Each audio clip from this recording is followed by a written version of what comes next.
хүмүүс уурхай ишиг гордож гараа өнгөж алгаан тос суусаад их Монгол нутгаа өрийн их амгалт унчихвээ гэдэгт би санаа зовхтой ирсэн.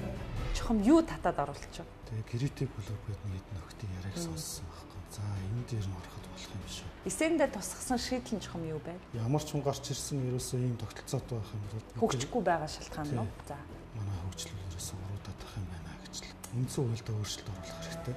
аймаг сундад бол ерөөсөө намын үтц байгуулагдах шаардлагагүй маа. Зүгээр сууж байгаа л бид нар гоё амьдарч чинь гэсэн сэтгэлгээтэй болчлоо. Тэгээ уул уурхаагаас хүртэхгүй байгаа юм шүү бид нар. Хүртэж байгаа нь байгаа л баг. Сая 500 тэргээ тараасан шүү дээ. Дундгүй хулцсан гэдэг чинь хулцсанд өнөөдөр хүмүүс амжиргаа сайжирч юм сайжирч байна. Уурхаа яг хаагдах үед хүмүүс орлохгүй болчихдог. Өрсөлдөгчд их чанга байна. Би өөрөө бас ярих чадвар дээр жоохон сул багш нараас бас зөвлөгөө аваад явж байна. Одоо увсын даш зөвч гэдэг юм тийм зөвхөн багасанд орч гэдэг. Энэ хүмүүстэй ингээ санаа бодлоо солилцоод бас өөр мэдрэмж төрж байгаа шүү. Ер нь газар газрын хүмүүс нэгдэл хөдөлж ижлэн Монгол улс бүгдээр илэнхүйтэй л өгч байна.